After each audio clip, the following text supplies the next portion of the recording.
యేసుక్రీస్తు ప్రశస్త నామంలో ఈ రాత్రి ఇక్కడ కూడి ఉన్న దేవుని బిడ్డలైన మీకు అందరికీ, అలాగే విశ్వాస వాక్కు అనే ఆధ్యాత్మిక కార్యక్రమాన్ని వీక్షించుచున్నటువంటి శ్రోతలైన మీకు అందరికీ కూడా ప్రభు అయిన యేసుక్రీస్తు నామములో అందరికీ కూడా హృదయపూర్వకమైన వందనాలు. ఎలా ఉన్నారు? బాగున్నారా? తప్పక మీరు బాగుండాలని మానక మా ప్రార్థనలు మిమ్మల్ని జ్ఞాపకం చేసుకుంటూ ఉన్నాము. అలాగే వ్యక్తిగతంగా మీ కొరకు మేము ప్రార్థనలు చేయుచున్నాం. దేవుడు ఏదైనా మీ వ్యక్తిగత జీవితాల్లో ఆశ్చర్యకార్యాలు ప్రభులు వారు చేయాలని, అద్భుతాలు మీ జీవితాల్లో ప్రభువు చేయాలని మీ కొరకు మేము ప్రార్థన చేయుచున్నాం. మంచిది. దేవుని వాక్య ధ్యానమునకు సమయమైంది. అటు ఇటు తిరగకుండా కూర్చుని చక్కగా దేవుని మాటలు ఆలకించాలని ప్రభు పేరట మీ అందరికీ కూడా నేను మనవి చేస్తున్నాను. దేవుడు ఏ మాట ద్వారా అయినా ఈ రాత్రి నిన్ను దర్శించబోతున్నాడు. ఆమేన్. ఈరోజు అపోస్తుడైన పౌలు గారు తిమోతి రాసిన 2వ పత్రిక, ఏమండి, 2వ అధ్యాయంలో పౌలు తిమోతికి రాస్తూ అంటాడు, దేవుని ఎదుట నీవు యోగ్యునిగాను సిగ్గుపడనక్కర్లేని పనివానిగాను, చూడండి, సత్యవాక్యమును సరిగా ఉపదేశించువానిగా నిన్ను నీవే దేవునికి కనపరుచుకున్నటకు నువ్వు జాగ్రత్త పడము. అమ్మ వినాలి, ఈ రాత్రి నా ప్రసంగ అంశం ఏమిటంటే, మనము దేవునికి లేదా దేవుని నమ్మిన ప్రజలకు అనే మాట నేను ఎందుకు వాడుతున్నాను అంటే, దైవ నివాసము మనుషులతో కూడా ఉంది. ఇప్పుడు ఎవరైనా దేవుడు ఎక్కడ ఉన్నాడు అంటే నేను అంటాను, నీ తోటి సహోదరుల్లోనే కనపడతాడు. అంతే కదా మరి. దేవునికి స్తోత్రం. ఇప్పుడు నిన్ను నీవు దేవునికి కనపరచుకోవడం ఈ రాత్రి అద్భుతమైన సందేశం. మనము ఎలాగ వేటిని మనము కనపరచాలి? ఈ రోజున కనపరచవలసింది ఏంటి మన ఆత్మీయ జీవితంలో? దైవ జనాంగమా, దేవుని బిడ్డలారా, ఈరోజు నీవు నేను మనము కనపరచవలసింది ఏమిటి? మన చర్మ సౌందర్యాన్ని కనపరచాలా, లేకపోతే మన టాలెంట్లు కనపరచాలా, మనకున్నది స్థితిగతులను కనపరచాలా అని అంటే అవేమీ కనపరచవలసిన అవసరం లే. క్రీస్తును కనపరచడం అంటే ఈ లోకంలో నిన్ను నీవే కనపరచుకోవడం పాయింట్ నెంబర్ 1. చూడండి, అపోస్తుడైన పౌలు గారు కొలసీలకు రాసిన పత్రిక మాట్లాడుతూ అన్నారు. ఆయన కొలసీలకు రాసిన పత్రిక అంటే కొరింథీయులకు రాసిన పత్రిక, 2వ పత్రిక 2వ అధ్యాయము 14వ వాక్యాన్ని మనము చదువుదాం. చూడండి, మా ద్వారా ప్రతి స్థలమందు క్రీస్తును గురించిన జ్ఞానము యొక్క సువాసనను కనపరచుచు ఆయన యందు మమ్మును ఎల్లప్పుడూ విజయోత్సవముతో ఊరేగించుచున్న దేవునికి స్తోత్రం. హల్లెలూయా. మా ద్వారా ప్రతి స్థలమందు క్రీస్తును గురించిన జ్ఞానము యొక్క సువాసన కనపరచుచు. ఆమేన్, ఆమేన్. ఇక్కడ చూడండి, క్రీస్తును గురించిన జ్ఞానము యొక్క సువాసన కనపరచుచు ఆయన యందు మమ్మును ఎల్లప్పుడూ విజయోత్సవముతో ఊరేగించుచున్న దేవునికి స్తోత్రం. చూడండి, రక్షింపబడు వారి పట్లను నశించుచున్న వారి పట్లను మేము దేవునికిని క్రీస్తు సువాసనమై ఉన్నాం. ఆమేన్, ఆమేన్. ఇక్కడ నేనేమంటాను అంటే, క్రీస్తును గురించిన జ్ఞానము యొక్క సువాసన కనపరుచుట. ఆమేన్. ఎవరంటే క్రీస్తును గురించిన జ్ఞానం. రక్షించబడిన విశ్వాసులలో ఉండవలసింది ఏంటో తెలుసా? క్రీస్తును గురించిన జ్ఞానం కావాలి. వింటున్నారా? దైవ జనాంగమా, దేవుని బిడ్డలారా, అలాగే టీవీ ముందు కూర్చుని వాక్యం వింటున్న నా ప్రియమైన సహోదర సహోదరి, ఈ రోజున మనం కనపరచవలసింది క్రీస్తును గురించిన జ్ఞానమును మనం ఏం చేయాలా? కనపరచాలి. ఇక్కడ ఏమన్నాడు? క్రీస్తును గురించిన జ్ఞానము యొక్క సువాసన. అసలు క్రీస్తును గురించిన జ్ఞానం మనలో ఉందా? కనపరచడం మాట దేవుడెరుగు. కాపరాలు కూల్చే జ్ఞానం, కొంపలను ఎడగొట్టే జ్ఞానం, మనుషులను తలకిందులు చేసే జ్ఞానం ఈ లోకంలో మనిషికి చాలా ఉంది. నేను అంటున్నది దరిద్రం. అది జ్ఞానైన సొలొమోను అంటాడు, శాశ్వత కాల జ్ఞానాన్నట దేవుడు నన్ను యందు ఉంచాడంట. దేవుడు చేసే క్రియలను పరిశీలనగా తెలుసుకోవడానికి మనిషికి ఆ జ్ఞానం చాలదు. మరి ఏ జ్ఞానం కావాలి? దైవిక సంబంధమైన దేవుడు అనుగ్రహించే క్రీస్తు జ్ఞానం మనకు కావాలి. వినండి, ఈరోజు క్రీస్తు యొక్క జ్ఞానము నువ్వు కనపరచాల. నీ లోక జ్ఞానం మరుగైపోవాలి. నిజం చెప్తున్నాను, క్రీస్తును గురించిన జ్ఞానం కనపడితే నీ పిల్లలు ఎప్పుడూ మారిపోతారు. క్రీస్తును గురించిన జ్ఞానము కనపరచబడితే నశించిపోయే వ్యక్తి ఎప్పుడో మారిపోయేదుడు. ఈరోజు ఆ వ్యక్తి మారట్లేదు అంటే దానికి గల కారణం ఏంటో తెలుసా? దైవ జనాంగమా, దేవుని బిడ్డలారా, మనం గమనించాలి. నువ్వు నీ సొంత జ్ఞానాన్ని కనపరచుచున్నావు కానీ క్రీస్తు జ్ఞానం కనపరచట్లా. అది దైవికమైన పరిచర్యలోనికి కూడా వచ్చేసింది. నువ్వే డైరెక్షన్ ఇచ్చేస్తున్నావు దేవునికి స్తోత్రం. పాస్టర్ గారు ఇలా చేయాలి, అలా చేయాలి. అది నీ సొంత జ్ఞానం రా, క్రీస్తు జ్ఞానం కాదు. అది క్రీస్తు జ్ఞానం అంటే నిన్ను నీవు దేవుని దగ్గర కనిపెట్టి అడగాలి. ఏం చేయాలి ప్రభువా? ఇల్లు కట్టాలనుకుంటున్నాను, ఏం చేయాలి ప్రభువా? పెళ్లి చేయాలనుకుంటున్నాను, ఏం చేయాలి ప్రభువా? వ్యాపారం చేయాలనుకుంటున్నాను, ఏంటి చేయాలి ప్రభువా? నీ సొంత జ్ఞానం ఉపయోగించడం కాదు, దేవుని దగ్గర అడిగి ఏం చేయాలో దేవుని దగ్గర నుంచి పొందుకుని దేవుడు ఏం చేయమంటే దాన్ని చేయాలా. ఇది ప్రారంభించేస్తాడు, అది క్లిక్ అయితే సూపర్ హిట్, దేవునికి స్తోత్రం. ఫ్లాప్ అయితే ఏం కలిసి రాలేదు జార్. ఆడి మాట చెప్పాడండి, ఆడెవడు చెప్పాడండి ఏసు రక్తం వేసి, ఆడెవడు తలకు మాసినుడు ఏసు రక్తం వేసి, ఆడి గురించి వివరం అడగండి. అందకన్నా ఆ తలకు మాసినుడు ఏదో చెప్పాడు, వీడికి ఉండాలిగా. చెప్పండి, క్రీస్తు జ్ఞానం ఉన్నవాడు దేవుని దగ్గర అడుగుతాడు, నువ్వు చేయమంటావా వెళ్ళమంటావా? ఇప్పుడు దావీదుని రాజుగా చేశారండి, ఈ సంగతి ఫిలిష్తీయులు తెలిసిందండి. ఈయన అడ్డదిడ్డంగా పోలా, వెళ్ళిపోయాడు అంతే. ఎక్కడికి? ప్రాకార స్థానంలోకి వెళ్ళి, ప్రభాసలు నువ్వు నన్ను ఏం చేయమంటావు, అసలు నీ కథ ఏంటి అని దేవుని దగ్గర కనిపెట్టాడు, దేవుని దగ్గర విచారించాడు. మన జీవితంలో ఎప్పుడైనా ఏదైనా దేవుని దగ్గర విచారించావా? దేవుని దగ్గర అడిగావా? హలో వినండి, క్రీస్తు నీకు జ్ఞానం ఇచ్చింది. ఆ జ్ఞానం నశించిపోయే వారి పట్ల నువ్వు కనపరచాలి. ఆమేన్. క్రీస్తు జ్ఞానం అంటే అర్థం ఏంటి? నువ్వు ఇదివరకు సైతాన్లాగా ఉండేవాళ్ళు, ఇప్పుడు నువ్వు క్రీస్తును ధరించావు కదా. బాప్తిసం తీసుకున్న ప్రతి ఒక్క వ్యక్తి అన్నాడు క్రీస్తును ధరించాడు అంటాడు గలతీయులకు రాసిన పత్రికలో. ఇప్పుడు క్రీస్తు యొక్క జ్ఞానాన్ని మనం ఏం చేయాలి అంటే కనుపరచాలి. ఎవరి పట్ల? అక్కడే రాశాడు, రక్షించు వారి పట్ల, నశించుచున్న వారి పట్ల మేము దేవునికి క్రీస్తు సువాసన అయి ఉన్నాం. ఆమేన్. ఏంటి ఆ సువాసన అంటే? క్రీస్తు యొక్క జ్ఞానం యొక్క సువాసన. రక్షించు వారి పట్ల, చెప్పండి, నశించిపోయే వారి పట్ల. నేను అంటాను, ఈ జ్ఞానము నశించిపోయే వారి పట్ల మనం చూపించాలి. ఎంతమందికి నశించిపోయే వారికి చూపిస్తున్నాం? ప్రత్యేకంగా కొడుకులు మనం ఏర్పాటు చేస్తున్నాం. ఉదయకాలం దైవజనులతో నుంచి కూడా దేవుడి ఎండింగ్లు అదే మాట్లాడాడు లేదా? మాట్లాడాడు ఖచ్చితంగా. దేవుడే మాట్లాడాడు.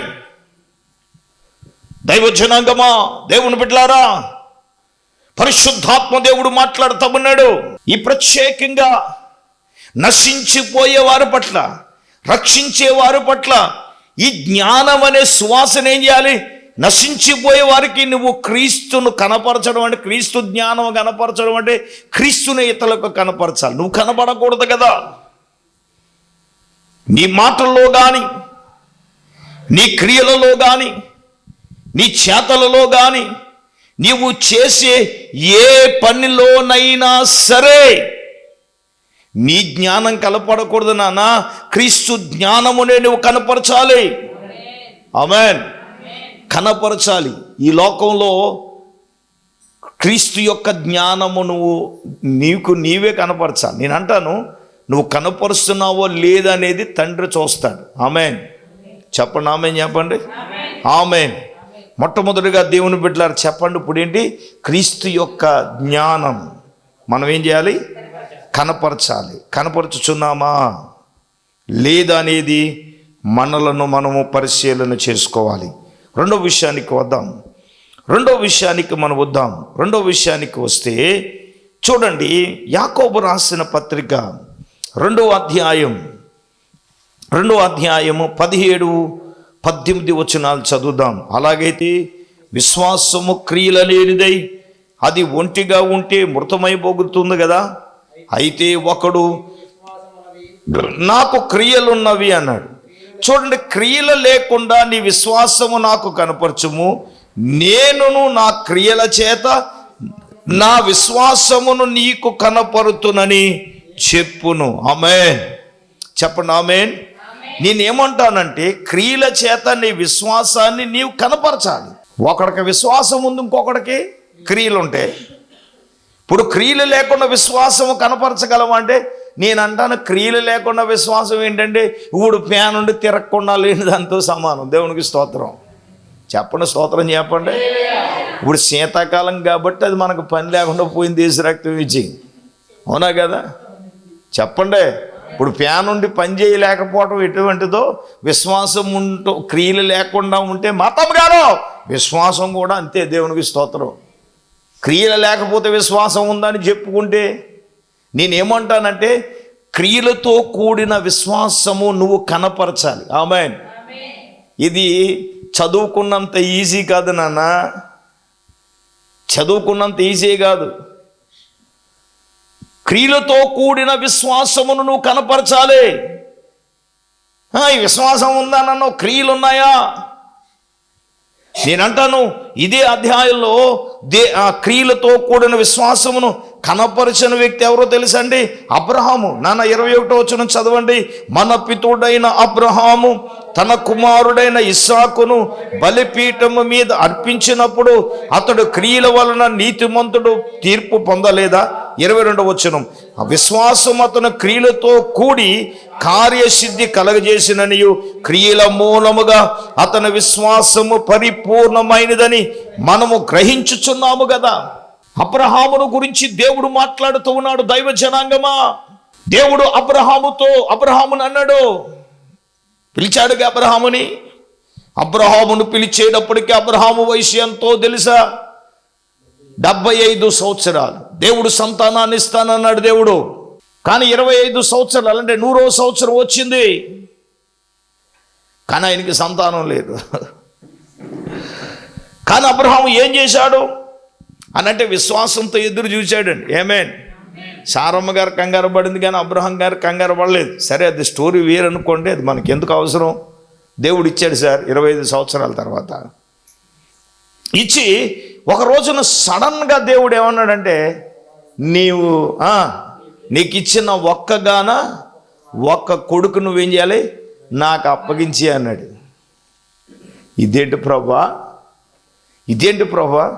25 సంవత్సరాలు ఎదురు చూచి కొడుకునిస్తే, ఇప్పుడు చెప్పండి, ఒక్కగానున్న ఒక్క కొడుకును దేవుడు నాకు ఇచ్చేయి అని అంటే ఇదేంటి ప్రభా, 25 సంవత్సరాలు నేను ఎదురు చూచాను, నీవు నాకు కొడుకునిచ్చావు, ఇప్పుడు బలిపీఠం మీద పెట్టేసి బలర్పించే మనం ఇది ఏమన్నా నీకు న్యాయమా?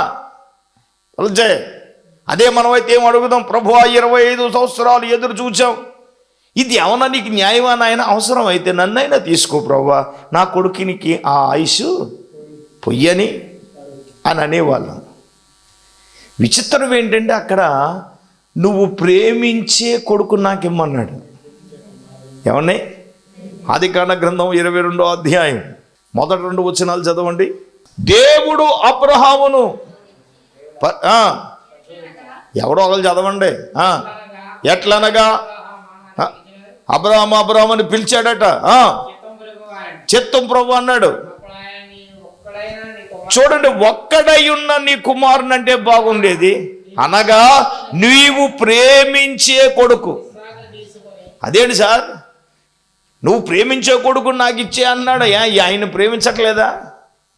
నాకు బుర్ర పిచ్చెక్కిపోయింది అక్కడ ఆగిపోయి. ఏంటి నాయన, మరి 25 సంవత్సరాలు ప్రేమించాను కదా నువ్వు కొడుకునిచ్చావు. ప్రేమించే ఒక్కగాను కొడుకునిమ్మంటే అర్థం ఏంటి?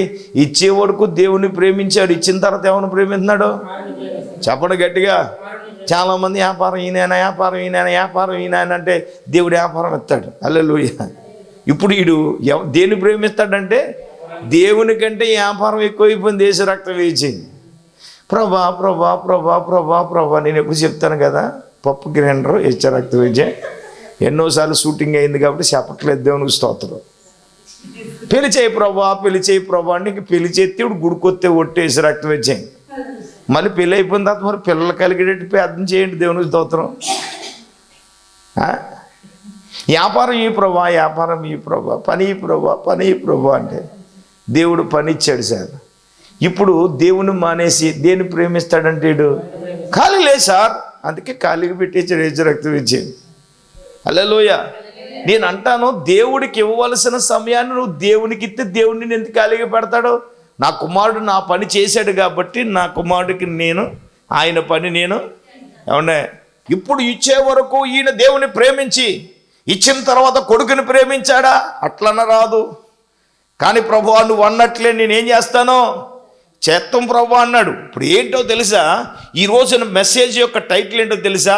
భక్తులు ఎలా మీరు వచ్చారు కాబట్టి నేను వెనక్కి వెళ్తున్నాను. ఈరోజు ఏంటంటే మనము కనపరచవలసింది ఏంటంటే పాయింట్ నెంబర్ 1, క్రీస్తు యొక్క జ్ఞానమును మనం ఏం చేయాలా? కనపరచాలి. రెండవ పాయింట్ ఏమిటంటే క్రియలతో కూడిన విశ్వాసమును ఏం చేయాలా? కనపరచాలి. ఆమేన్. ఇప్పుడు క్రియలతో కూడిన విశ్వాసాన్ని ఎవరు కనపరుస్తున్నాడంటే అబ్రహాము కనపరుస్తున్నాడు. ఎలాగా? ఇదిగో నువ్వు ఒక్కగాను ఒక కొడుకునిచ్చేయి అనంటే చూడండి, తన కుమారుడైనటువంటి ఇస్సాకును బలిపీఠం మీద అర్పించినప్పుడు అతడు క్రియల వలన నీతిమంతుడని తీర్పు పొందాను. ఆమేన్, ఆమేన్. విశ్వాసంతో కూడిన క్రియ అంటే దేవుడు నాకు ఇచ్చేయి అంటే మరు మాట్లాడకుండా దేవునికి ఏం చేశాడు చెప్పండి? ఇస్సాకును బలి ఇచ్చాడా లేదా? అసలు దేవుడు ఇస్తాడా లేదని పరీక్షించాడండి. కొడుకుని తీసుకుని వెళ్ళిపోతున్నాడు అబ్రహాం. వెళ్ళిపోతున్నప్పుడు దారి మధ్యలోకి వెళ్ళిన తర్వాత, నాయనా మనం దహన బలి ఎత్తాకి వెళ్తున్నాం కదా, కట్లు ఉన్నాయి, పనోళ్ళు ఉన్నారు, కానీ దహన బలికి చెప్పండి, దహన బలికి గొర్రె పిల్ల ఏది అని అడిగాడా లేదా ఇస్సాకు? చెప్పండి. బలిపీఠం మీద అర్పించేది గొర్రె పిల్లను కాదు, ఎవరిని? ఇస్సాకునేన సంగతికి తండ్రికి తెలుసు. మరి వెంటనే తండ్రి ఏమనాలి? ఆ కుర్ర నోటికి ప్రభా నాయనా ఇది ఎంతవరకు ప్రభా, అయినా కొడుకునివ్వాలా అని మనసు మార్చుకుంటానని దేవుడు అనుకున్నాడు. రేయ్ రేయ్ ఎందుకు రాని సంగతి? నడో, దహన బలికి గొర్రె పిల్లను దేవుడే అంటే అర్థం ఏమిటంటే ఆ బలిపీఠం మీద అర్పించేది తన కొడుకును కాదు, గొర్రె పిల్లనని విశ్వాసంతో పలికాడు. కొట్టనప్పుడు చెప్పట్లో కొట్టండి గట్టిగా. చూడండి, అక్కడతో దేవుడు వదలలేదండి. ఏమండి, అక్కడతో వదిలేడా? కత్తి ఎత్తే వరకు కూడా దేవుడు అబ్రాహాముని ఏం చేశాడంటే పరిశోధించాడు. అంటే ఏంటి? వీడు ఇవ్వకుండా వెనుదిరుగుతాడేమో అని చెప్పండి. ఖచ్చితంగా ఆ స్థానంలో నువ్వున్నా నేనన్నా చెప్పండి, దేవుణ్ణి బోల్తా కొట్టించేస్తాం మనం. హెచ్చ రక్తం వేసాం మామూలుగా కాదు. హల్లెలూయా. ఏవయ్యో ఇదేం ధర్మయ్యా, 25 సంవత్సరాలు ఎదురు చూస్తే మా పక్కింటి పుల్లం ఏమంటుంది? నీ దేవుడు ఏం చేశాడని అంటది. లేదా ఎదురుంటున్న నారన్నం ఏమంటది? ఎలాగంటది అలాగంటది. ఇదివరకు ఎంతకు న్యాయం? హెచ్చ రక్తం వేసే ఏమీ లేదు, కొడుకునివ్వను ఏమోనో. ఏమంటే దేవుడు అతను కత్తి ఎత్తే వరకు కూడా పరీక్షించాడు అబ్రహాం. నేనంటాను, కత్తి ఎత్తే వరకు కూడా తన క్రియను కనపరుస్తున్నాడు. కొట్టండి చప్పట్లో. హల్లెలూయా. ఎవరికి కనపరిచాడు అంటే దేవునికే కనపరిచాడు సార్. ఇప్పుడు ఆదికాండ గ్రంథములో 22 అధ్యాయంలో మనం చూసినప్పుడు చక్కగా ఆ మాట మనం గమనిద్దాం. ఒకసారి మనం చూద్దాం. కట్టెలు పేర్చాడు. ఏమండి, ఒకసారి మనము 11వ వచనం నుంచి అప్పుడు యెహోవా దూత పరలోకం నుండి అబ్రహమా అబ్రహమా అని పిలిచాను. అందుకతడు చిత్తము ప్రభువా నేను. అప్పుడు ఆయన ఆ చిన్నవాని మీద చెయ్యి వేయకము, అతనినేమీ చేయకము, నీకు ఒక్కడయున్న నీ కుమారుని నాకియ్య వెనుతీయలేదు గనుక నీవు దేవునికి భయపడువాడువని ఇందువలన నాకు కనబడుచుంది. చప్పలు కొట్టండి గట్టిగా, కొట్టండి గట్టిగా. హల్లెలూయా. ఈ మాట ఎవరంటున్నారు? దేవుడే అంటున్నాడు సార్. ఎవరంటున్నారు? దేవుడే అంటున్నాడు. ఇదిగో నీవు చేసిన ఈ పని, నీకు ఒక్కడై ఉన్న నీ కుమారు నాకు వెనుతీయలేదు గనుక నీవు దేవునికి భయపడువాడు అని ఇందువలన నాకు. ఇప్పుడు ఎవరికి కనపరిచాడు? క్రియలతో విశ్వాసం అబ్రాహాము దేవునికే కనపరిచాడు. విశ్వాసం ఉందన్నావు, ఎందుకు నీకు బలహీనం? ఎందుకు బలహీనమట? క్రియ చేయి. క్రియ చేస్తే, దేవునికి కనపరిస్తే దేవుడు ఎందుకు అద్భుతం చేయడు? దేవుడు ఎందుకు ఆశ్చర్యకార్యం చేయడు? నీకు విశ్వాసం ఉన్నప్పుడు నువ్వు క్రియలు చేయి. ఆమేన్. ఒక్కగాను ఒక కొడుకునివ్వడానికి వెనుదిరిగాడా? ఇప్పుడు దేవుడు అన్నాడు, ఇందువలన నాకు భయపడవాడు అని దేవుడికి కనబడదు. ఈరోజు నా విశ్వాసం ఉంది, మనలో క్రియలు లేవు. పైకే పేదాల మీద పప్పలు ఉండమంటే నూనె లేకుండా వండేస్తావు, పొలంలో పొయ్యి లేకుండా వండేస్తావు. ఈజీ. నేను అన్నాను, మాట కాదు క్రియ ఉండాలి. చెప్పండి, ఉండాలి. మాట కాదు క్రియ ఉండాలి. విశ్వాసం కాదు, క్రియ ఉండాలి. విశ్వాసంతో కూడిన క్రియ నువ్వు చేయాలి. ఆమేన్. చెప్పండి, ఆమేన్ చెప్పండి. ఆమేన్. ఇప్పుడు దేవుని వాక్యం చెప్తుంది, క్రియలతో కూడిన విశ్వాసమును నువ్వేం చేయాలి? కనపరచాలి. దేవునికి స్తోత్రం కలుగునుగాక. 3వ విషయానికి మనం వెళ్దాం. అపోస్తలుడైన పౌలు గారు తీతు రాసిన పత్రిక 3వ అధ్యాయం, దయచేసి 2వ వాక్యాన్ని మనం చదువుదాం. యవనస్తుడైన తీతుకు పౌలు గారు రాస్తూ అంటాడు, 3వ అధ్యాయం 2వ వచనం, ప్రతి సత్కార్యము చేయుటకు సిద్ధపడి ఉండవలననియు మనుషులందరి ఎడల పూర్ణమైన సాత్వికమును కనపరచుచు ఎవనిని దూషింపక జగడమాడని వారును శాంతులునై ఉండవలనని వారికి జ్ఞాపకము చేయుము. హల్లెలూయా. అమ్మ వినండి, 3వదిగా దేవుని బిడ్డలారా, మనము కనపరచవలసింది ఏమిటయ్యా అంటే సత్కార్యము చేయుటకు సిద్ధంగా ఉండాలి. ఓకే. మనుషులందరి ఎడల పూర్ణమైన సాత్వికం కనపరచాలి. ఆమేన్. మన డైరీలో లేనిది ఏంటంటే అదే. ఏంటి? సాత్వికం. ఎవరిని దూషింపక జగడమాడని వారితో. మనకు అన్ని జగడాలేగా. చెప్పండి, ఎవరిని దూషింపకంటే నువ్వు ఎవరిని వదిలేసావు? చెప్పండి, ఎవరిని వదిలేసావు? నువ్వు మొగుడిని వదలవు, అయ్యగారిని వదలవు, అమ్మగారిని వదలవు, ఇంకెవరిని వదలవు. నువ్వు దేవుడు నిన్ను అసలే వదలడు. అది సంగతి నువ్వు మర్చిపోక. మరి అమ్మాయి, దేవునికి స్తోత్రం. నేను ఎవరిని వదలంటే దేవుడు నిన్ను ఎక్కడ వదులుతాడు? మరి పాడేస్తుంది, నోరు తెరువలేదా ఏ ప్రేమ, మా అత్తమ్మ గారు, బదులు పలుకలేదా ఏ ప్రేమ, ఇది ఎవరి కోసమో? నీ కోసమే. మరి నోరు తెరువలేదా ఏ ప్రేమ, బదులు పలుక. మరి ఎవరి కోసం అంటే ఎవరి కోసం? నీ కోసమే కదా నోరు తెరవలేంది. మరి నువ్వెందుకు తెరిచేద్దాం? మరి హెచ్చరక్తవే చేయి. నేను ఊరుకోనండి, హెచ్చరక్తవే చేయి.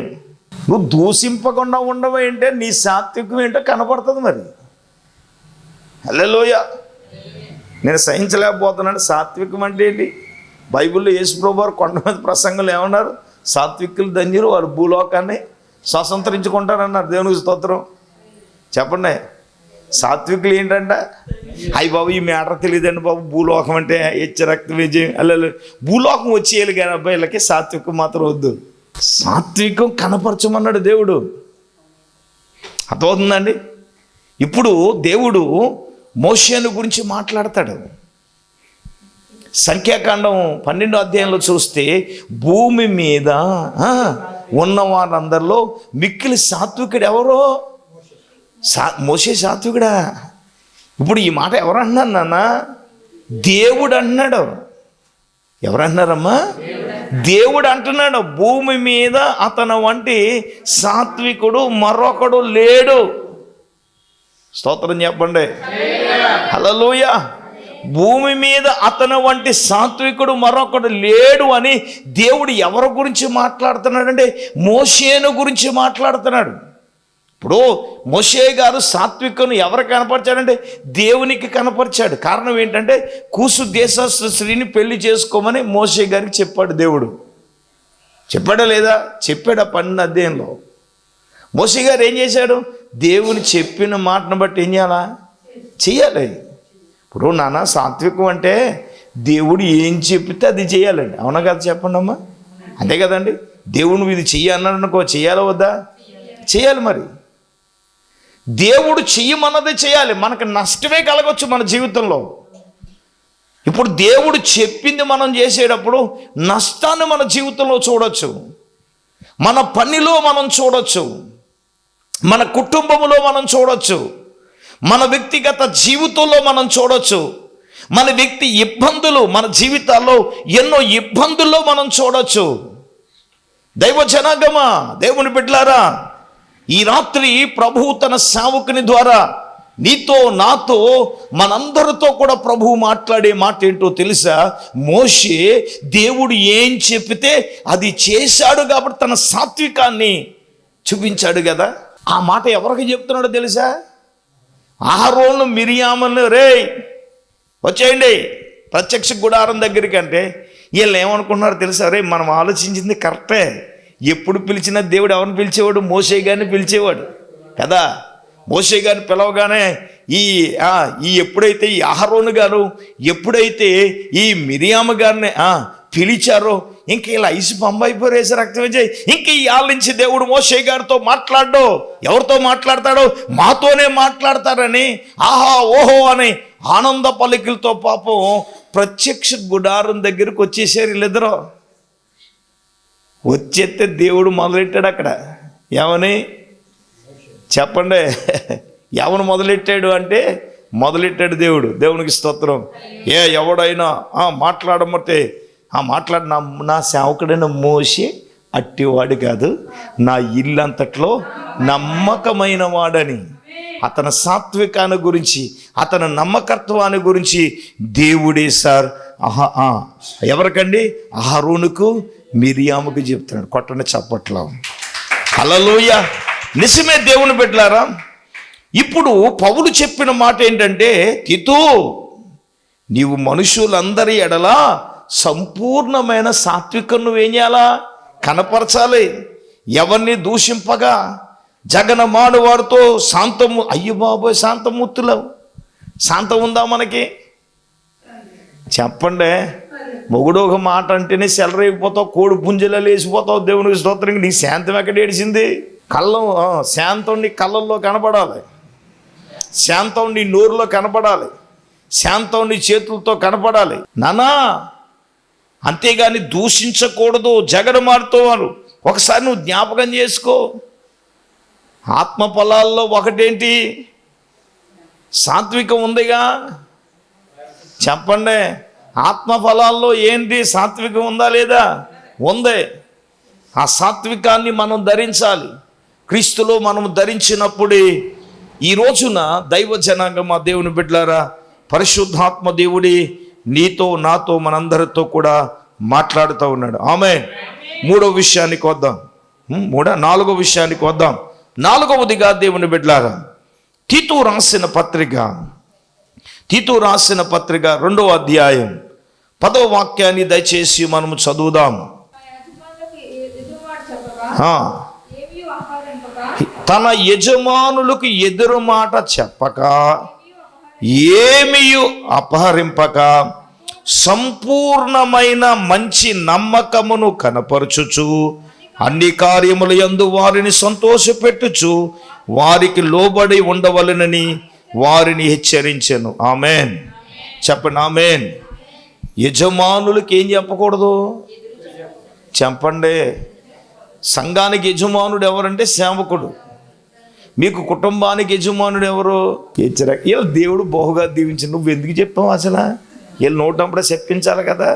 దేవునికి స్తోత్రం. వీళ్ళే యజమానురాళ్ళు. హల్లెలూయా.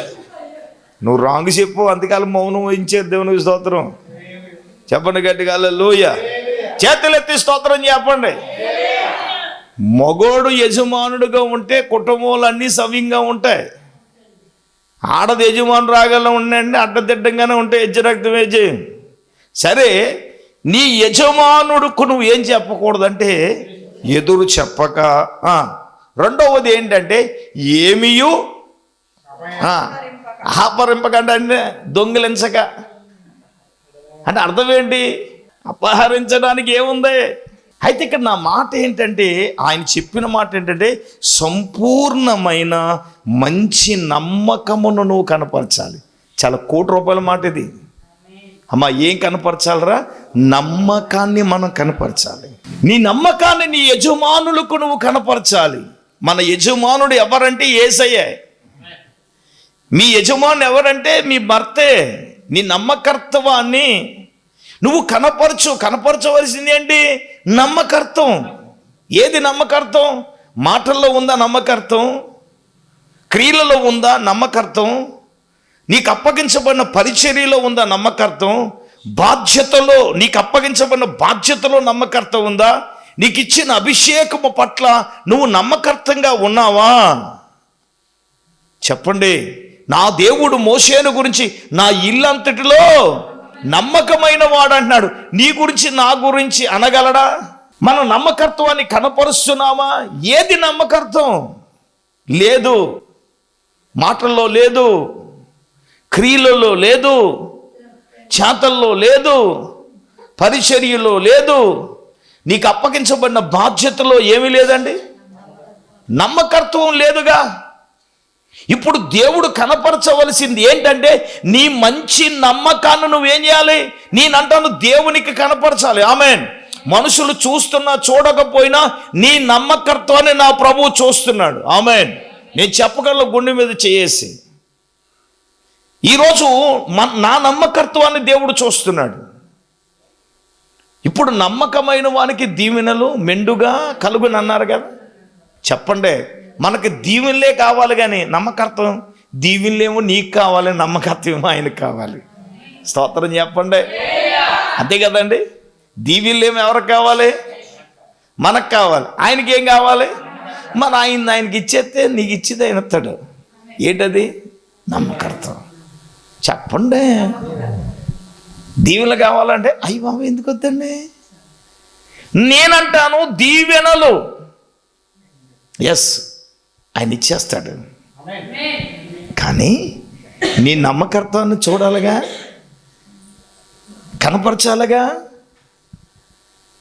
అప్పగించబడిన బాధ్యతలో దాన్ని నువ్వేం చేయాలా? కనపరచాలి. హలో, నీకు దేవుడు అభిషేకాన్ని ఇచ్చాడు, నమ్మకంగా దాన్ని ఉపయోగించాలి. దేవుడు ఒక పని ఇచ్చాడు, ఆ పనిలో నువ్వేం చేయాలి? నమ్మకత్వం కలిగి ఉండాలి. సేవను దేవుడు అప్పగించాడు, సేవకుడా నువ్వు సేవలో పరిచర్యలో నమ్మకత్వాన్ని నువ్వు కనపరచాలి. మనుషులు చూస్తున్నా చూడకపోయినా నీ నమ్మకత్వాన్ని ఎవరు చూస్తున్నాడు? దేవుడు చూస్తున్నాడు. చూడ్డా దేవుడు? చెప్పండి. దేవుడు చూడాలంటే నా దేవుడు ఖచ్చితంగా దేవుడు చూస్తాడు. ఆమేన్. నేను అంటాను, కొన్ని విషయాల్లో నువ్వు నమ్మకత్వంగా ఉన్నావు కాబట్టి నువ్వు అనుకున్న దేవుడు నీకు చేశాడా లేదా? నీ ఆశ దేవుడు తీర్చాడా లేదా? మరి ఆ నమ్మకత్వం నువ్వేం చేయాలి? చివరి వరకు నువ్వేం చేయాలా? కొనసాగించాలి. ఆమేన్. సాతాను అంటది, వద్దులే ఇంతవరకు చేసావుగా, సరిపెట్టి. చెప్పండి. నువ్వేం చేయాలా? సరిపెట్టి. దీవెన వచ్చేస్తే సరిపెట్టేస్తావా? కాదు. దీవెన రానప్పుడు దీవెన కొరకు నువ్వు ఏదైతే నమ్మకత్వంగా చేశావో, నమ్మకత్వంగా దశంభాగం ఇచ్చావో, నమ్మకత్వంగా పరిచర్య చేశావో, నమ్మకంగా నువ్వు ఉన్నావో, దేవుడు ఇచ్చాడు. ఇంకా అంటే మిక్కిలు కొంచెంలో నమ్మకంగా ఉన్నవాడు 5కి 5 చేశాడు కదా. 2 చేసిన వాడు 2కి 2 చేశాడు కదా. ఇప్పుడు 1 ఉన్నవాడు తీసేసి ఎవరికి ఇచ్చాడు? నమ్మకంగా ఉన్నవాడు 5 ఉన్నవాడికి ఇచ్చేసాడు లేదా? చెప్పండి. నేను అంటాను, నమ్మకంగా నీవు ఉంటే నా దేవుడు ఖచ్చితంగా నీవు చేస్తాడు. ఆమేన్ చెప్పండి, ఆమేన్ చెప్పండి, ఆమేన్.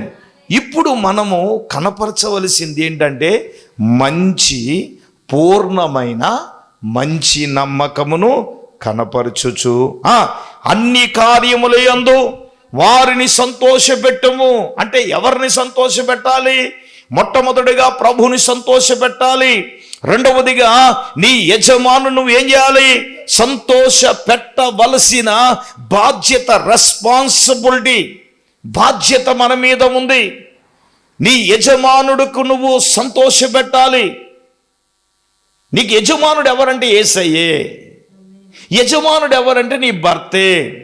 భర్త ఎడల నీవు ఎలాగుండాలి అంటే నమ్మకంగా ఉంటూ నీకు అప్పగించబడిన బాధ్యతలు నీవు అన్ని విషయాలలో కూడా ఎలాగుండాలి అంటే నమ్మకత్వంతో నువ్వు ఉండాలి. ఆమేన్ చెప్పండి, ఆమేన్ చెప్పండి. నమ్మకత్వంగా ఉండడమే కాదు, అన్ని కార్యముల యందు నువ్వు చేసే పనిలో నమ్మకంగా ఉంటే సంతోషం ఉంటుంది. ఏ దేవుడు సంతోషిస్తాడు, యజమానుడు సంతోషిస్తాడు. ఆ కాడికి వస్తే సంఘంలో నువ్వు అన్ని కార్యముల యందు నమ్మకంగా చేస్తే నీ సేవకుడు కూడా సంతోషిస్తాడు. ఆమేన్ చెప్పండి, ఆమేన్ చెప్పండి, ఆమేన్. నీకు అప్పగించబడిన బాధ్యత ఏదో నువ్వు దాన్ని ఏం చేయాలి? నేనంటాను, అది పాడే పనైనా, చదివే పనైనా, నడిపించే పనైనా, పరిచర్య చేసే పనైనా, చివరికి పంచిపెట్టే పనైనా సరే శుద్ధ మనసుతో నువ్వు చేయాలి, అంతే. ఆమేన్ గట్టిగా చెప్పండి. ఉన్నదానికి అలా కరెక్ట్గా వెళ్ళిపోవాలంతే నమ్మకర్థంగా. అక్కడ నీ కూతురు ఉన్నా సరే నీ పక్కవాడికి ఎలాగేసావు నీ కూతురు కూడా అదే ఎలాగేయాలి. అది మా నాన్న చెప్పేవాడు వాళ్ళ మేనత్ కోసం వంకాయల కూర కోడిగుడ్లు పులిసెట్టిదంట. మా నాన్న రాకుండానే ఏం చేసేదంట, ఆడు కొడుకు అన్నం కప్పెట్టి అందులో గుడ్డు కప్పెట్టేసిదంట వేసి రక్తం వేసి. మా నాన్నకి పావుకోళ్ళు, దేవునికి స్తోత్రం, హల్లెలూయా. ఆడేం చేశాడంట, అంతే ఆడు కంచలాక్కి నీడు తినేసాడంటే వేసే రక్తం వేసి. రే నీది ఆ కంచం కాదురా, ఎచ్చ రక్తం వేసాయి. ఆడు ఏం చేసేవాడు చెప్పనా? ఆడేం చేసేవాడు అంటే అన్నం తినేవాడు, అన్నం కూర కలుపుకునేవాడు, కానీ ఆ పక్క చుట్టూరు తినేవాడు అంటే వేసి రక్తం వేసి. ఎందుకు? లోపల ఏముంది చెప్పండి. మా నాన్న తింటాం మానేసి ఆడు తినే వరకు ఉండేవాడు అంటే వేసి రక్తం వేసి. అంతే. ఆ కోడిగుడ్డు బయట పడినట్టునే ఆ కంచం తీసి వాళ్ళ మేనత్తను కొట్టాడు వేసి రక్తం వేసి. మా వాడు అంత పవర్, మా డాడీ వేసి రక్తం వేసి. ఓ రోజుని చెప్పాడు వేసి రక్తం వేసి, దాని బుద్ధి ఇటువంటిదని వేసి రక్తం వేసి. నేను అంటాను, పంచిపెట్టే విషయంలో, పని విషయంలో నమ్మకత్వం. నేను అంటున్నది మనుషుడు చూసినా చూడకపోయినా దేవుడు చూస్తాడు. ఆమేన్. నా దేవుడు అన్ని విషయాలలో కూడా ఏం చేస్తాడు? మన నమ్మకంగా ఉన్నావా? దశంభాగ విషయంలో నమ్మకంగా ఉన్నావా? దేవుని అప్పగించిన పనులు నమ్మకంగా ఉన్నావా? నీ ఇంట్లో నీ భర్తకి నమ్మకంగా అప్పగించబడిన బాధ్యతలు నువ్వేం చేస్తావు? నమ్మకంగా ఉన్నావా లేదా అనేది నిన్ను నువ్వు పరిశీలన చేసుకోవాలి. నేనంటాను, దేవుడు ఖచ్చితంగా నీ నమ్మకత్వాన్ని నా దేవుడు చూస్తాడు. ఆమేన్. నా దేవుడు ఏదైనా చేయగలడు. హల్లెలూయా. నా దేవుడు ఏదైనా చేస్తాడు. ఆమేన్. చేయుటకు శక్తి కలిగిన దేవుడు, సమర్థత కలిగిన దేవుడు. నేను అంటాను, నీ నమ్మకత్వాన్ని నువ్వు కనపరిచి అన్ని కార్యముల యందు చూడండి. కేవలం సంతోషపరచడమే కాదు, వారికి నీవు లోబడి ఉండాలి. ఏం చేయాలి? నమ్మకవర్తమైన వాడు అన్ని విషయాలలో లోబడి ఉంటాడు.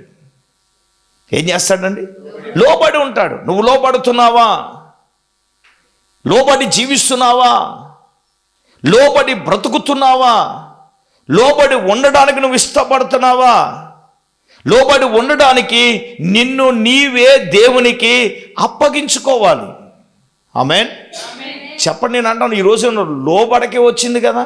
నేనంటాను, నమ్మకత్వం ఉన్నవాడు ఎలాగైనా లోబడతాడు. యజమానుడికి లోబడతాడు, దేవునికి లోబడతాడు, దైవజనుడికి లోబడే స్వభావం ఉండాలి. నమ్మకంగా ఉన్నవాడే దేవుని మాటకి లోబడతాడు. ఆ కవులో అబ్రహాము లోబడ్డాడు. అబ్రహాము దేవుని నమ్మెను, అది అతనికి నీతిగా ఎంచబడినంటే, అబ్రహమా నీ స్వదేశాన్ని, నీ బంధువులు వదిలేయి అంటే ఒక్క మాటకి అబ్రహాం ఏం చేశాడండి? చూడండి, హెబ్రీయులకు రాసిన పత్రికలో అతడు పిలుపుకు లోబడ్డెను అని ఉంటుంది. చెప్పండి, అబ్రహాము దేనికి లోబడ్డాడంట? ఒకసారి చూడండి, హెబ్రీయులకు రాసిన పత్రిక 11వ అధ్యాయంలో మరి ఆయన పిలిచినప్పుడు వెంటనే ఆయన తన పిలుపునకు అబ్రహాము లోబడెను. ఆమేన్. అందరూ గట్టిగా చెప్పండి, ఆమేన్ చెప్పండి. 8వ వచనం, అబ్రహామును పిలువబడినప్పుడు విశ్వాసమును బట్టి ఆ పిలుపుకు లోబడి తాను స్వాస్థ్యముగా పొందనయున్న, చూడండి 11:8 అండి. చాలండి, ఇక్కడ ఏమన్నాడు? అబ్రహాము పిలువబడినప్పుడు విశ్వాసమును బట్టి ఆ పిలుపుకు 11:8 చూడండి ఏం చేశాడు అంటే, ఇప్పుడు చూడండి, అబ్రహాము పిలువబడినప్పుడు విశ్వాసమును బట్టి ఆ పిలుపుకు ఏమయ్యాడు? అబ్రహాము గట్టిగా చెప్పండి, లోబడ్డాడా లేదా? లోబడ్డాడు. నా దేశం, నా బంధువులు, నా ఇల్లు అని అన్నాడా? చెప్పండి. మనమా అయ్యి బాబోయ్ నా ఇల్లండి. కానీ అబ్రహాము అలాగనలేదు. ఆ పిలుపుకు లోబడి ఇక్కడ 1 కోటి రూపాయల మాట ఉంది. అదేంటంటే, తాను స్వాస్థ్యముగా పొందనయున్న ప్రదేశమునకు బయలు వెళ్ళెను, మరియు ఎక్కడికి వెళ్ళవలనో అది ఎరుగకయే బయలుదేరాడంట. అది లోబడడం అంటే, చేసేయడం అంటే. దాని విషయంలో ఇంక నువ్వు టర్న్ బ్యాక్ అవ్వకూడదు. దేవుడు పిలిచాడు అంటే నువ్వు ఖచ్చితంగా చేయాలి. అంటే నేనేమంటానంటే, దేవుడు చెప్పింది చేయడం నువ్వు లోబడతాం. నీ యజమానుడు చెప్పిందని నువ్వు చేస్తేనే లోబడతాం. నువ్వు ఎడ్డువంటే తెడ్డు తిరగడుతుంది, రక్తం వేచి కొంప రోడ్డు మీద ఆడుతుంది. ఇంకా అంతకు మించి వెళ్ళొద్దు. దేవునికి స్తోత్రం చెప్పండి గట్టిగా, హల్లెలూయా. దైవజనాంగమ, దేవుని బిడ్డలారా, ఆత్మీయ జీవితంలో నీ నమ్మకత్వాన్ని నువ్వు దేవునికి కనపరచగలిగితే, నా దేవుడు ఒక వ్యక్తిలో ఏం చూస్తాడంటే నమ్మకత్వాన్ని నా దేవుడు చూస్తాడు. ఆమేన్. నువ్వు ఏం చేయాలి? అన్ని విషయాల్లో నమ్మకంగా ఉంటున్నావా లేదా?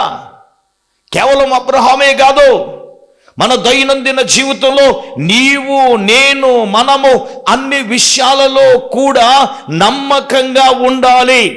నా దేవుడు చూచేది ఏమిటి అంటే నమ్మకత్వాన్ని చూస్తాడు. నేనంటాను, భౌతికంగా నీ యజమానుడికి నమ్మకత్వాన్ని కనపరచాలి, రెండవది దేవునికి కనపరచాలి, మూడవది సంఘానికి యజమానుడుగా ఉన్న నీ సేవకునికి నువ్వేం చేయాలంటే నమ్మకత్వాన్ని కనపరచాలి. ఈ నమ్మకత్వాన్ని కనపరిచేటప్పుడు నువ్వు కార్యములు యందు సంతోషపెట్టే విధంగా ఉండాలి, నువ్వు లోబడే విధంగా ఉండాలి, ఏది అపహరించకూడదు, ఎదురు మాట చెప్పకూడదు. ఈ అన్ని మాటలలో ఏమి కనపడుతుందంటే నమ్మకత్వం కనపడుతుంది. ఈరోజు భార్యలు అలాగ ఉన్నారు కాబట్టే, నమ్మకంగా లేరు కాబట్టే భర్తల జీవితాలు నిజంగా వాడు వ్యసనాలకు పాడవడానికి గల కారణం మీరే కదా, బానిసలు అవ్వడానికి కారణం మీరే కదా. ఏమండి, కారణం మీరే కదండి. లోబడకపోవడం వల్ల వచ్చే నమ్మకత్వాన్ని కనపరచు. నువ్వు నమ్మకత్వంగా కనపరిచినప్పుడు, నీ నమ్మకత్వాన్ని చూసినప్పుడు ఆటోమేటిక్గా బైబిల్ చెప్తుంది, నీ పవిత్ర ప్రవర్తన ద్వారా వాక్యము లేకుండానే నీ భర్తలను నువ్వేం చేయొచ్చు, దేవునిలోనికి రాబట్టొచ్చు అని వాక్యం చెప్తుంది. నీ నమ్మకత్వం నువ్వు కనపరుస్తున్నావా లేదా అనేది నీవు ఆత్మ పరిశీలన చేసుకుందాం. 5వ విషయానికి వెళ్దాం. 5వదిగా దైవ జనాంగమా, దేవుని బిడ్డలారా, మనము కనపరచవలసింది ఏమిటో తెలుసా? ఒకసారి మనం చూద్దాం. అదేమిటి అనంటే, తిమోతి రాసిన మొదటి పత్రిక 5వ అధ్యాయం దయచేసి 4వ వాక్యాన్ని చదువుదాం. అయితే ఏ విధవరాలకైనను పిల్లలు కానీ మనవులు కానీ ఉన్న ఎడల వీరు మొదట తమ ఇంటి వారి ఎడల చెప్పండి భక్తిని కనపరచుటకును, తమ తల్లిదండ్రులకు ప్రత్యుపకారము చేయుటకును నేర్చుకొనవలెను. ఇది దేవుని దృష్టికి అనుకూలమైనది. 5వదిగా మనం కనపరచవలసింది ఏంటో తెలుసా?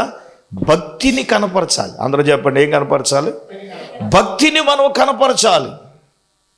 ఈరోజు భక్తిని కనపరచవలసిన రెస్పాన్సిబిలిటీ, బాధ్యత దేవుడు మన మీద పెట్టాడు. Amen, amen. భక్తిని కనపరచవలసిన బాధ్యత. దానికి ముందు కొన్ని మాటలు ఉన్నాయి. వెధవరాలకైనను పిల్లలకైనను మనవలుగా ఉండిన ఎడల వీరు మొదట తమ ఇంటి వారి ఎడల, అంటే నేనేమంటానంటే మన ఇంటి వారి ఎడల మనము భక్తిని కనపరచాలి. భక్తిలో లేరు వాళ్ళు, ఇంట్లో లేని వాళ్ళు, ఇంట్లో ఉన్నవాళ్ళు వాళ్ళకి భక్తి లేదు. ఇంట్లో భక్తులు ఎవరం అంటే ముందు మనమే. ఇంట్లో నువ్వు ముందు దేవుని నమ్ముకున్నావు, నమ్ముకోక ముందు నువ్వు వ్యక్తిత్వంలో ఎలాగున్నావు అంటే, ఏదైనా మీ ఆయన గారు ఉంటే తాస్మంలో బుసలు కొట్టే చర్చ రక్తవే జై హల్లెలూయ స్తోత్రం, అది కదండి. ఇప్పుడు నువ్వు ఎక్కడికి వచ్చావు? దేవుని సన్నిధికి వచ్చావు, భక్తిని నేర్చుకున్నావు. ఇప్పుడు ఆయన ఏదైనా అన్నాడే అనుకోండి, ఇప్పుడు నువ్వేం చేయాలి? నీ బుసలు కనపడకూడదు. దేవునికి స్తోత్రం.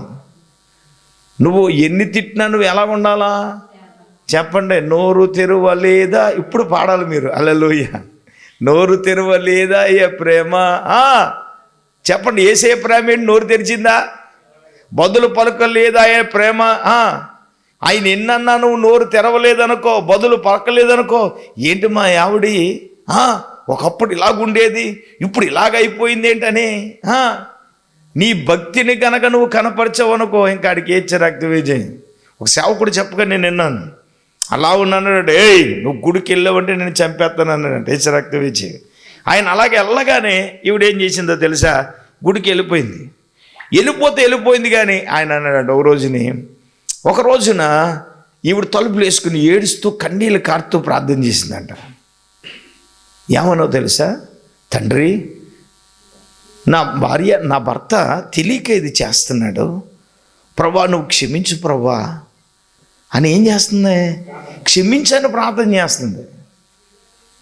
క్షమించమని ప్రార్థన చేస్తూ ఉంటే ఇంకా ఈమె కొడతాని కర్ర తీసినా సరే ఇప్పుడు ఏడుస్తా కన్నీళ్ళు కారుస్తూ ప్రార్థన చేస్తుంది. ఇన్ని తిడుతున్నా నా భార్య ఏంటి ప్రభా క్షమించమని చెప్తుంది? ఏంటి క్షమించమంటుంది? ఆవిడే నన్ను క్షమించాలి కదా, కానీ దేవుణ్ణి క్షమించమంటుంది ఏంటి? ఏడుస్తుంది ఏంటి? కన్నీళ్ళు కారుస్తుంది ఏంటి?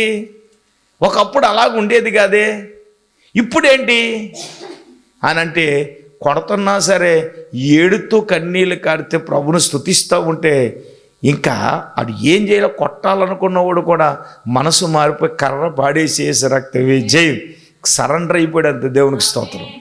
చెప్పండి గట్టిగా హల్లెలూయా.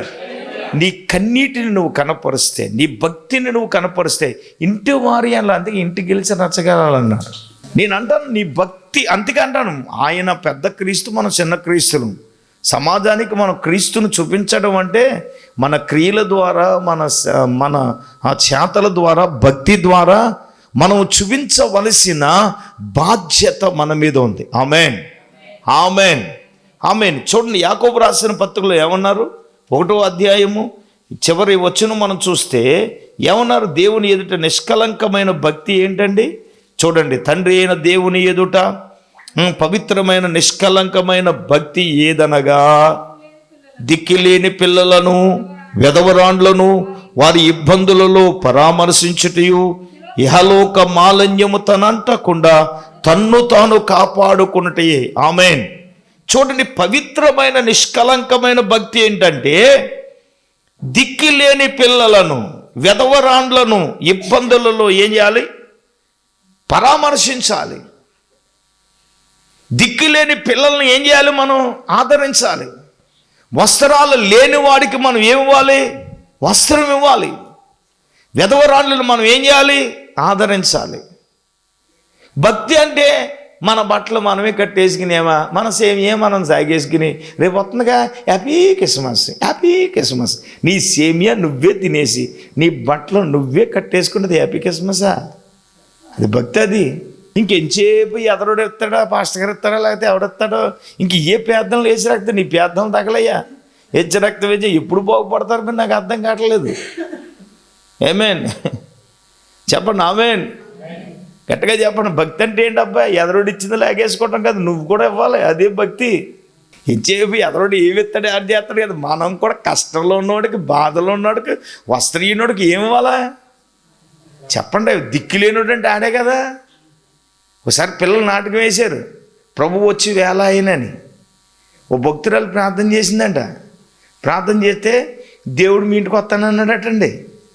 వస్తానంటే వెళ్ళిపోయి ఈ పెద్ద మనిషి పెద్ద అడవుడు చేసేసి, పని మనిషిని అడవుడు చేసేసి, పిండి వంటలన్నీ చేసి రాయేసేయ అంటే ఆయన ఎంతగా రావట్లేదు. కాలు కన్ను పిల్లిలాగా తిరిగేస్తుందంట. తిరిగేస్తా ఉంటే ఈ లోపల ఒక పెద్ద ఆయన వచ్చాడట. పెద్ద ఆయన వచ్చి ఏమన్నాడు? అమ్మా బౌద్ధ బిచ్చాందేహి, ఆకలేస్తుంది, అన్నం పెడతావా అన్నాడంట. పెడతావా అనగానే దేవుడు రాలేదు కదా, కోపం వచ్చి ఆ ముసలోని, యారా నీకు ఇప్పుడు వచ్చేసింది, కాల్చి ఈ పక్కన ఏచ్చ రక్త విజయాన్ని మొత్తం చెడుగుడు ఆడేసి అని పంపించేసింది. యేసుబాబు ఇంకెందరికీ రావట్లేదు. వెళ్ళిపోయిన తర్వాత ఇంటికి వచ్చి అంటుకొచ్చారు, ప్రభా ఏంటి అన్నీ వేడివేడిగా ఉన్నాయి, చల్లరిపోతున్నాయి, ఇప్పుడు వస్తాననుకున్నావు, నువ్వు రాలేదు ఏంటి అని అంటే, కాసేపటికండి ఒక ముసలావిడి వచ్చి అమ్మా అనగానే బయటకు వచ్చి, ఇందాక ఒకడు అయిపోయాడు, రెండో దాన్ని నువ్వా అని అనగానే, ఏముందమ్మా నేను వస్త్రం లేని దాన్ని, ఏదైనా కొంచెం నీ ఇంట్లో చేరుతావా అని అడిగితే ఆ ముసలావిడిని కూడా ఏం చేసింది ఈవిడి చెప్పండి, తిట్టేసి వెళ్ళిపోయి, నువ్వు రావాలేసయ్యా, నువ్వు కావాలేసయ్యా అని అంటుంది. ఇంట్లోకి వెళ్ళి వడ్డేసి అన్ని సిద్ధం చేసింది, ఎత్తికి రావట్లేదు. ఇప్పుడు ముసలోడిని తిట్టేసింది రా అబ్బాయి. తర్వాత చెప్పండి, ముసలావిడిని తిట్టేసింది, ఇప్పుడు ఎంతగా రావట్లేదండి. కాసేపుడికి మళ్ళీ ఒక పిల్ల వచ్చింది, పరుగును వచ్చి, అమ్మా మామా దాహం వేత్తని తాగడానికి నీళ్ళు ఇమ్మని అడిగిందండి. అంతే. ఆ చన్ని పిల్ల కూడా ఏం చేసింది? తిట్టేసి మరి నువ్వు రావాలేసి అంటే వెళ్ళిపోయితే ఆయన అన్నాడు, 3 సార్లు వచ్చాను, 3 సార్లు ఏం చేశాను, నన్ను ఎగరగొట్టేశానంటే. ఏ రూపంలో వచ్చావు ప్రభు అంటే, ముందు ముసలాయన రూపంలో వచ్చాను, తర్వాత ముసలావిడ రూపంలో వచ్చాను, తర్వాత పిల్లల రూపంలో వచ్చారంటే. ఇంక యేసుబాబు మాట తెలిసి ఇదిలో పరిగెట్టేసిందంటే, ముసలాడు కనిపించాడా, ముసలమ్మ కనిపించిందా, పిల్ల కనిపించిందా అని తిరిగి వచ్చింది రక్తం వేజే. ఇప్పుడు ఎవడో మీకు అర్థమైందా పాయింట్? ఇప్పుడు భక్తి అంటే ఏంటనుకుంటున్నారు? దిక్కులేలోని ఏమండి ఎదవరాండ్లను ఇబ్బందుల్లో ఏం చేయాలి మనం చెప్పండి గట్టిగా? ఎదవరాండ్ల కంటే మనం ఇవ్వడం సహజం. దేవునికి స్తోత్రం, హల్లెలూయా. మీరు ఇచ్చి చూడండి. దేవుడికి దేవుడు ఎందుకు ఆశీర్వాదాలు మనకి ఇవ్వడం, దేవుడు ఎందుకు మనకి దీవెనలు ఇవ్వడం? ఇంకెంచేపు ఎవడెత్తాడని కాదు. మా అమ్మ కొంటదా, వాళ్ళు కొంటారు, వీళ్ళు కొంటారు. నువ్వు ఎవరికైనా ఇచ్చి చూడు, దేవుడిని ఇంకా వాళ్ళ ప్రేరేపిస్తాడు. ఇదిగో పండక్కే మా కూతురు చీర కొనలేదని దేవుడు వాళ్ళకి ప్రేరేపిస్తే కొనుక్కొచ్చేస్తాడు. అంతే. రక్తమే చేయి. హల్లెలూయా. నువ్వు ఇవ్వాలి కదా, నువ్వు చెయ్యాలి కదా, అంత కదా మరి. ఆమేన్. ఎప్పుడైనా చేసాము మనం? అయ్యగారు చేస్తున్నాడు, మరి అయ్యగారికి దీవెన రాకపోతే ఎవడికొస్తాయి చెప్పండి? చేస్తే ఇప్పుడు చేయాలి కదా. భక్తి అంటే ఏంటి? అదే మరి. దేవుని ఎదుట నిష్కలంకమైన భక్తి ఏంటంటే అదే. ఇప్పుడు నువ్వేం చేయాలా? భక్తిని కనపరచాలి. ఆమేన్. గట్టిగా దేవుని స్తోత్రం చెప్పండి, గట్టిగా చెప్పండి, హల్లెలూయా. నిన్ను నీవే దేవునికి కనపరుచుకోవడం. ఏమండి, మనం కనపరచవలసింది ఏంటంటే, నీ భక్తి కనపరిస్తే నీ ఇంటి వారికి కనపరచాలి. నీ కష్టకాలంలో, నీ ఇబ్బందులలో ఉన్నవానికి నువ్వేం చేయాలా? సహాయం చేయాలి. నేను తిట్టునోడికి సహాయం చేయాలి, నీకు శాపనార్థాలు ఎట్టినోడికి సహాయం చేయాలి. ఏమండి, ఎవడైతే నిన్ను ఏమంటాడో వాడికి నువ్వేం చేయాలంటే, భక్తి అంటే అదే మరి. చూపించవడం అంటే ఏంటంటే అదే. అది కనపరచమని వాక్యం చెప్తుంది. భక్తిని కనపరచడం అంటే ఏంటంటే, నీ క్రియల ద్వారా, నువ్వు మంచి ద్వారా యేసు ప్రభువారు సమాజానికి. ఇప్పుడు మదర్ తెరీసా గురించి మాట్లాడుకుంటున్నాం.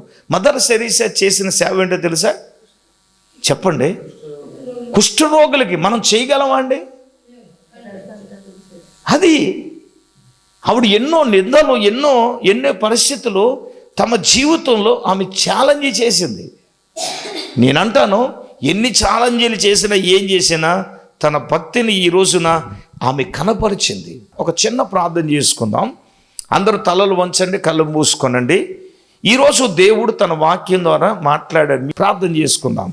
ప్రేమ కలిగిన మా తండ్రి, జీవాధిపతిని కొందనాలు స్తోత్రాలు చెల్లిస్తున్నాం. ఈరోజు నాయన తండ్రి, ఈ వాక్యం ద్వారా మీరు మాతో, నాతో, అందరితో కూడా మీరు మాట్లాడారు. ఏమి కనపరచాలో చక్కగా వివరించి మీరు మాట్లాడారు.